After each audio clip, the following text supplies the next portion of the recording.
the ahandana be parchaks na ko kanchana go haraha and ira Flanagan August naira Sherlock the party salig Shanador Gary Hardis and Consul General na Stardentlaha sna tuaisceart August Nadini go haraha fasta Alan Arai go stoma nor be cursi Jacker go your August or Jero a Hanik or comhréiteach egan nolog. I want to especially thank Martin McGuinness and the excellent team of experienced Sinn Féin negotiators who provided consistent, clear and unwavering leadership, who refused to be discouraged and who worked very hard to chart a positive path to a successful conclusion. And Sinn Féin was very, very clear about our objectives. These were to agree a deal that would protect the most vulnerable in society, to safeguard the rights and entitlements of citizens, to deliver on outstanding agreements, to grow the economy and to enhance the workings of the institutions. The failure, principally by the Irish and British governments, to implement outstanding agreements, and the failure of our government especially to act as a co-equal guarantor of the Good Friday Agreement and other agreements, as well as tensions between the executive and the British government, most notably around British demands for welfare cuts, which were latently supported by the Irish government, was the context of the latest crisis.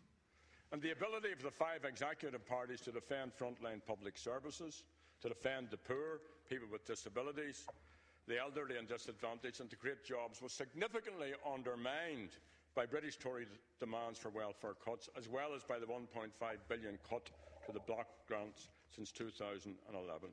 And this austerity policy is similar to the Irish government's and was actively endorsed by the Taoiseach. Sinn Féin was steadfast in our opposition to this agenda.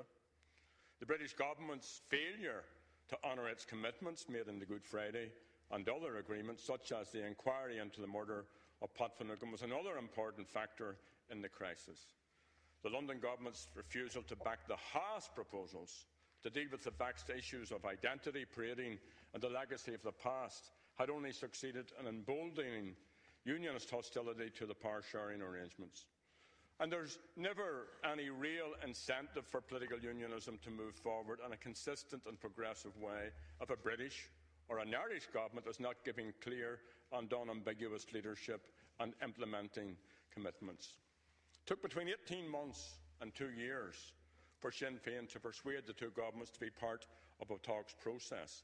And this included the failure by the Taoiseach to meet with myself and the Deputy First Minister Martin McGuinness over the summer, as the Taoiseach had promised as far back as last spring.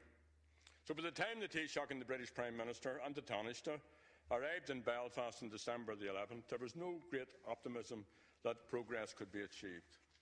And the presentation by the two governments, by the Taoiseach and the British Prime Minister, of a deeply flawed paper on a take it or leave it basis, and the approach of both these principles during these talks was amateurish and ham-fisted.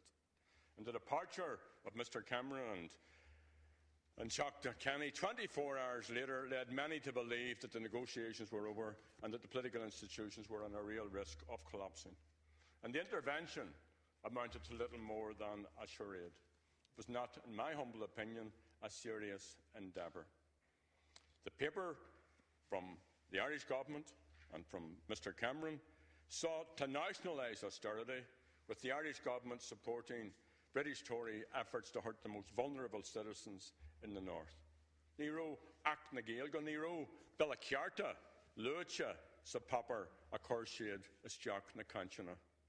Agus Marolas de Chakta Martin, Bay act na Gaeilge, Cor Coraha Amach, Egg, and Ira ni Killen, Rivawad, August Chaffimwidge, Cada Harla, and Shin. The Irish government also acquiesced to the British government's use of the national security to deny information to victims and to the British demand to end the rights of families of victims to an inquest in the coroner's report. And if this proposal had been accepted, and it was rejected forthrightly by Sinn Féin, This would have left victims' families, including the Ballymurphy families who the Taoiseach has met and who have campaigned for decades for the right to Article 2 compliance inquests, would have left them with no access to a crucial inquest system.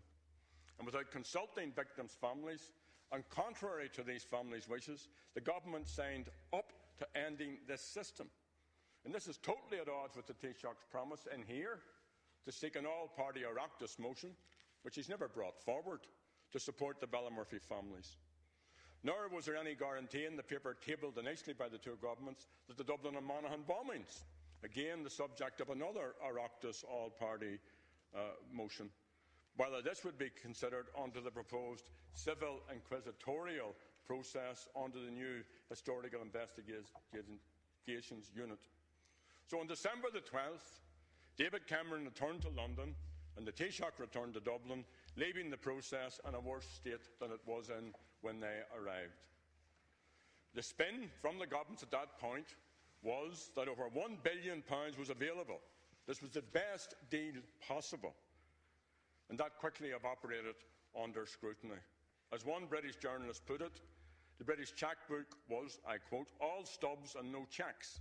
The £1 billion in spending power offered by the Prime Minister is largely a borrowing facility which the Executive can already dip into.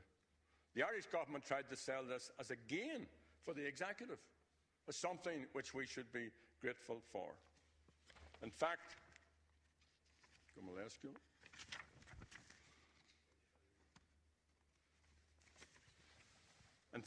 when the two principals left, a consensus was reached by the executive parties at the initiative of Martin McGuinness and under the leadership of Martin and Peter Robinson to push for a real and meaningful negotiation. 6 days later, and following lengthy discussions, many of them into the small hours of the morning, and at least one all-night session, an agreement was achieved. This reversed many of the proposals put by the two governments. Proof of this can be done by parsing the first draft with the final agreed draft, and I would invite anyone who has any doubts about what I'm saying to do that. And the Minister for Foreign Affairs and the junior minister may recall that the negotiations eventually only got on the right track when Martin McGuinness and I warned the two governments that their proposals were not sustainable. And now the Taoiseach has made a habit of saying that Martin McGuinness was prepared to accept a lesser deal than I was. He actually described my behaviour as outrageous. Now, I could take that as a backhanded compliment, but I don't, because his assertion is totally untruthful.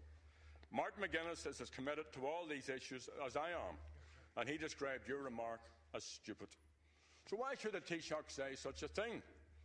If the Taoiseach put any thought into this remark, it's obviously to distract attention from this government's refusal to develop any strategy for engagement with the British as a co-equal guarantor of the Good Friday and other agreements.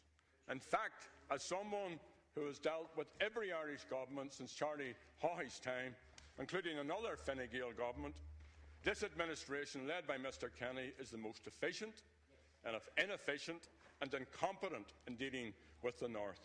I do not say that lightly. It's my considered opinion. You, Taoiseach, see the North as a foreign country. Rather than facing across the border and extending a hand of friendship to all the people of the North, you face away from the border and turn your back on the people there.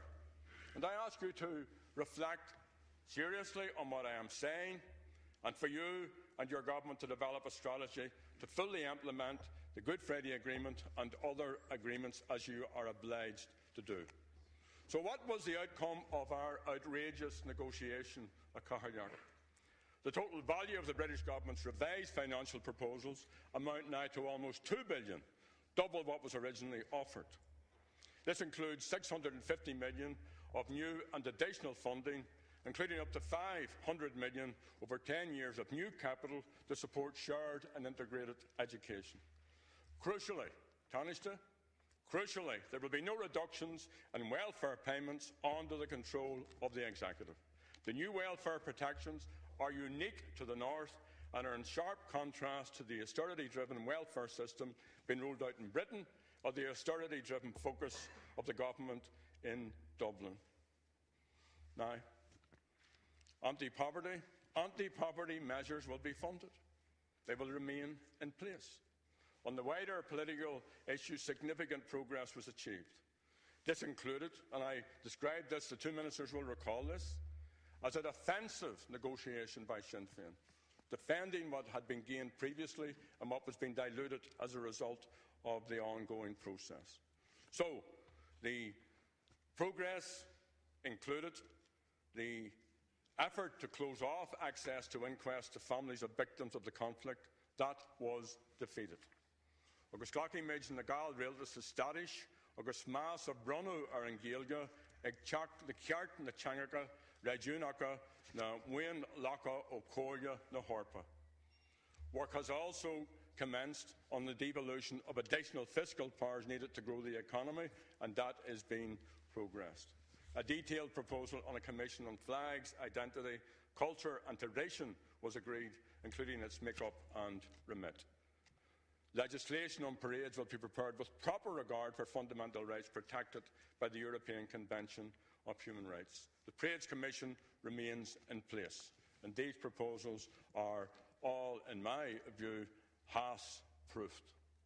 The Historical Investigations Unit will have the full cooperation of all relevant Irish authorities, including disclosure of information and documentation.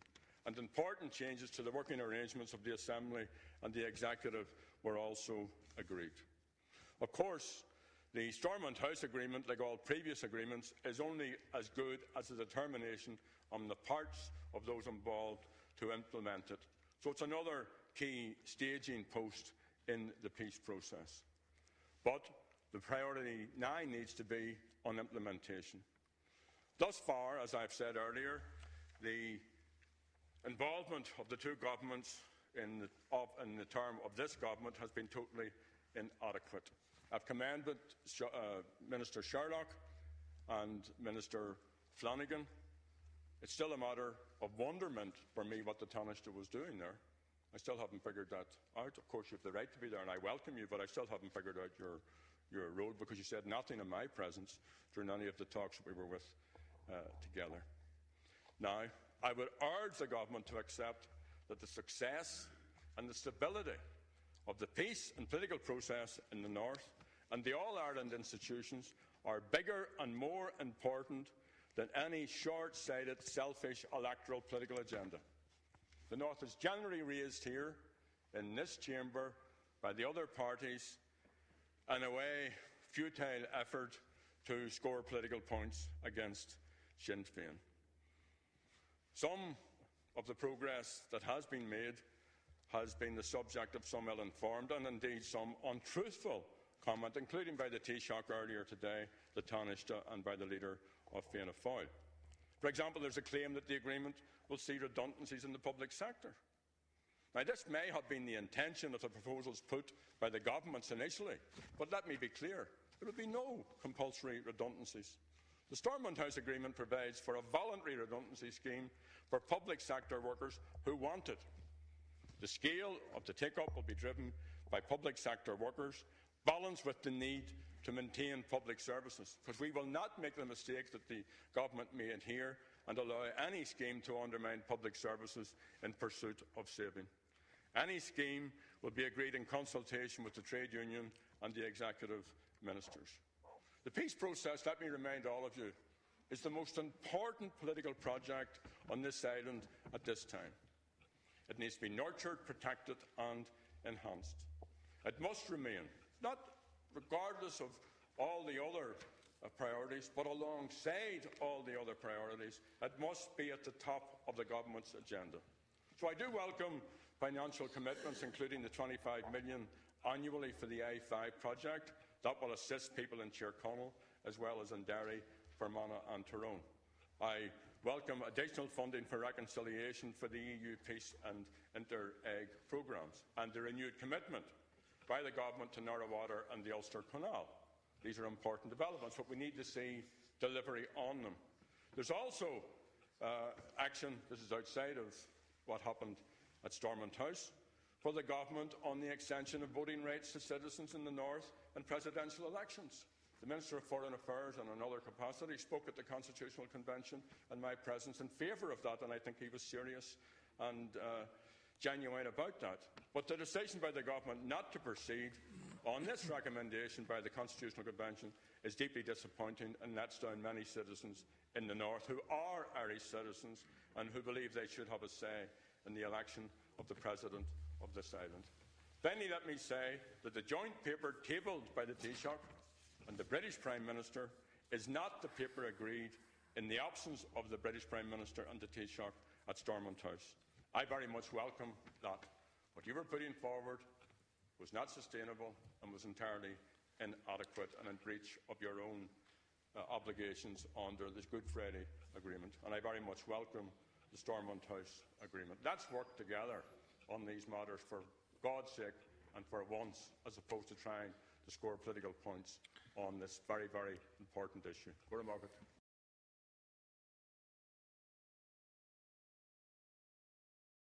Thank you, Deputy. Now, Deputy John Halligan, you have 5 minutes, Deputy. Thank you, Comhréiteach. I'm sharing with Deputy Murphy and Deputy Wallace. Could I first of all remind the House or inform the House, and for those who are members of trade union movements and those who support the trade union movement, that the body representing the Northern Trade Union movement has said it will not support the Stormont House Agreement. And it has described the agreement as wealth transferred from working people to big business in a speculative venture funded by the equivalent of a payday loan. This is what the Congress of... You can smirk all you like. This is what the Council of Trade Unions and the Congress of Trade Unions have called the deal. And can I say that this isn't the first time in the history of the peace process that a trade union movement has refused to back a landmark political deal. The first time in the history of the peace movement. And I think that has to be considered and certainly looked into. I want to refer first of all to the 2 million of what's called new money. Everybody knows, and if you read any analysis in the northern papers and indeed some of the southern papers, that there isn't 2 billion. That indeed, again, the Congress of Trade Unions have said that a proportion of that money will be taken from the 2 billion to pay redundancies.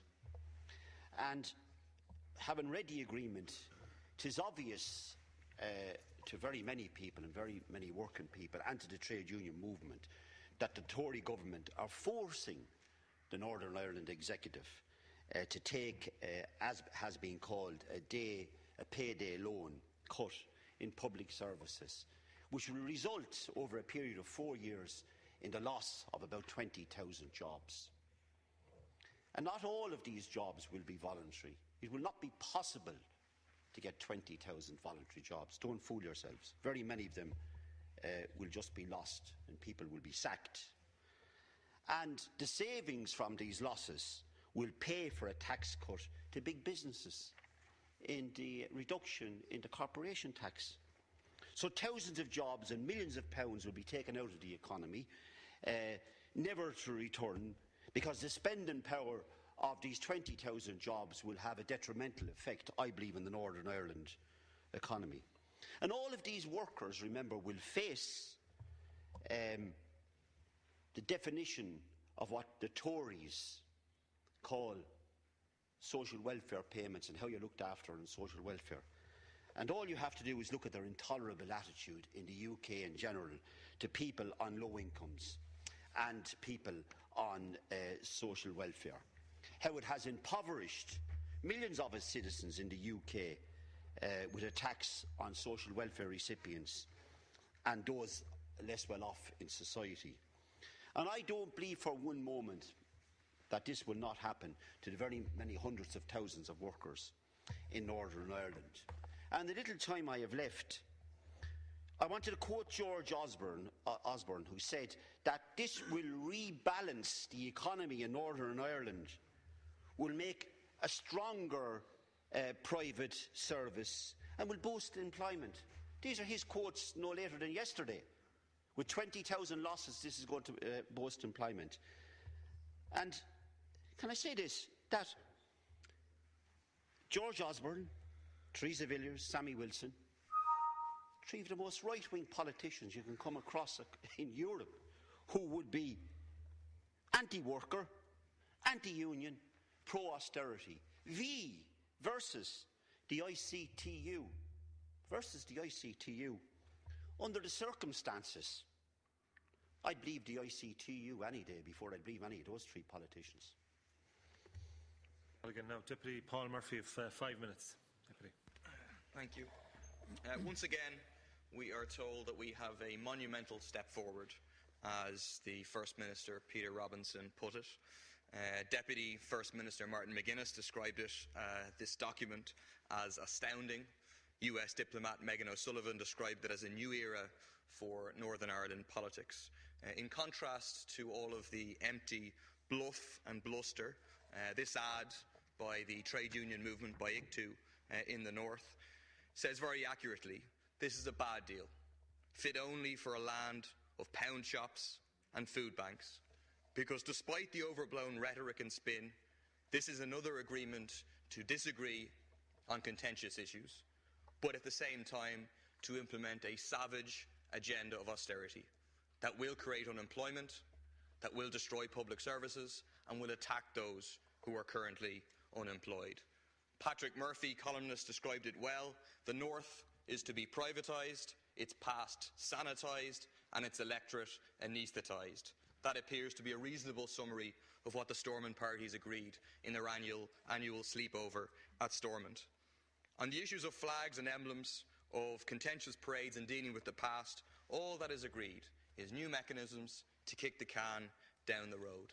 No real solution can ever be achieved by politicians who rely upon and have a vested interest in maintaining sectarian division. This can clearly be seen in the area of dealing with the past, where we're told there was most agreement. New support will be provided for the health needs of the victims and survivors, but in every other way, victims will be shortchanged. They deserve a truthful account with the past. The proposals will not deliver the truth. No party or government has an interest in exposing their own records to scrutiny, because a genuine examination would expose the role played by the sectarian parties, by the paramilitary groups and the role of the British state, which employed vicious repressive methods for decades. The sectarian forces in the executive and the British state are fundamentally incapable of delivering this. But there was consensus, a genuine consensus, amongst the DUP, Sinn Féin, all the main parties in Stormont, and that is the implementation of a programme of austerity so vicious that it would make Margaret Thatcher blush. It includes deep cuts to public services. It means public services like health, that are already in crisis, will be